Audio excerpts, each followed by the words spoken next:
এই দুনিয়ায় যে যত বেশি খাবে হাসরের ময়দানে সে তত বেশি ক্ষুধার্ত হবে। কথাটা সত্য কি না? এই মর্মে মুসনাদে বাজ্জার একটি হাদিস রয়েছে।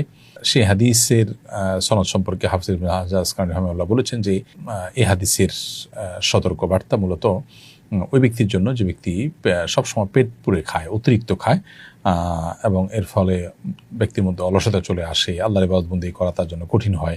এরকম ব্যক্তির জন্য এরকম কথা বলা হয়েছে। মাঝে মধ্যে বা কখনো কখনো পেট পুরে বা তৃপ্তি সহকারে খেলে সেটা মৌলিকভাবে নিষিদ্ধ কোনো বিষয় নেই। হাদিসের ভাষ্যটা হলো সালমান ফারসি রাদিয়াল্লাহু তাআলা থেকে বর্ণিত।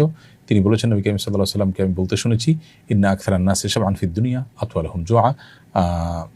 দুনিয়াতে যারা সবচেয়ে বেশি পেট পুরে খায়, পরিতৃপ্ত হয়ে খায়, তারা তলহুম জোয়ান ফিল আখিরাত, তারা আখিরাতে সবচেয়ে বেশি ক্ষুধার্ত থাকবে, সবচেয়ে দীর্ঘ সময় ক্ষুধার্ত থাকবে।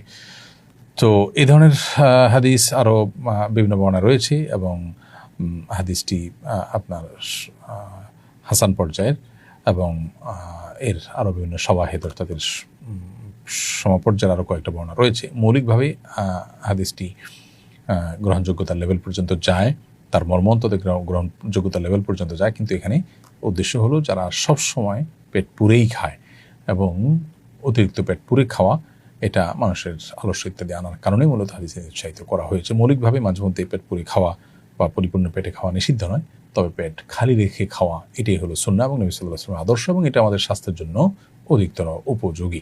নুরুল আজিম আপনি লিখেছেন, নামাজের প্রথম সিজদা থেকে উঠে দ্বিতীয় সিজদা যেতে সর্বোচ্চ বা সর্বনিম্ন কোনো সময় লিমিটেশন আছে কিনা? নামাজের প্রথম সিজদা থেকে উঠে সোজা হয়ে বসতে হবে আপনাকে এক তাসবিহ সুবহানাল্লাহ বলার সময় পরিমাণ, আবার প্রত্যেকটা সিজদায় গিয়ে কমপক্ষে ওই পরিমাণ সময় আপনাকে কমপক্ষে থাকতে হবে, এটা হলো লিমিটেশন।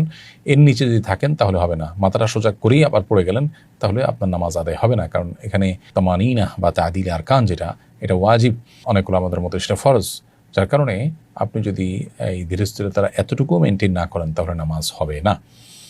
তো এই জন্য একটা তাসবিহ পরিমাণ সময় কমপক্ষে আপনাকে দুই সিজদার মাঝখানে সোজা হয়ে বসে অপেক্ষা করতে হবে, আবার সিজদায় কমপক্ষে পরিমাণ সময় থাকতে হবে। আর যত বেশি সময় থাকবেন নামাজের কোয়ালিটি তত ভালো হবে, নামাজ তত মানসম্মত হবে। আইয়ুব আলী ইমরান আপনি লিখেছেন, অফিসের কোনো জিনিস কি নিজের পার্সোনাল কাজে বা অফিসের বাইরের সময় ব্যবহার করা যাবে, যেমন টিস্যু, বিস্কুট, ছাতা, সেফটি জ্যাকেট ইত্যাদি? এই বিষয়গুলো নির্ভর করে অফিসের পলিসির উপরে। অফিস কর্তৃপক্ষ যে পলিসি নির্ধারণ করবেন সেটা মেনে চলতে হবে।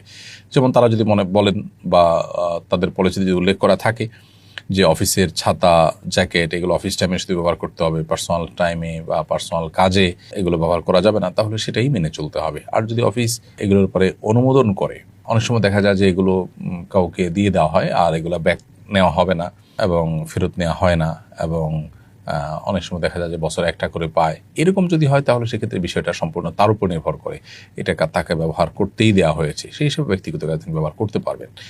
আর টিস্যু, বিস্কিট এই জাতীয় যে জিনিসগুলো আছে, এই জিনিসগুলো অফিস টাইমের বাইরে আপনি ব্যবহার করছেন, সেটা আসলে বেশিরভাগ ক্ষেত্রেই নিজের বিবেককে জিজ্ঞাসা করলেই এর উত্তর পাওয়া যায় যে আসলে আপনি কি কাজটা সঠিক করছেন কিনা। আপনি অফিসের যে বিস্কিট বা টিস্যু সেটা নিয়ে গেলেন, অফিস টাইমের বাইরে আপনি বাসায় ব্যবহার করলেন, অন্য কোথাও ব্যবহার করলেন, সেটা যে খেয়ানত সেটা বোঝার জন্য কর্তৃপক্ষের পলিসির দিকে তাকাবার প্রয়োজন নেই।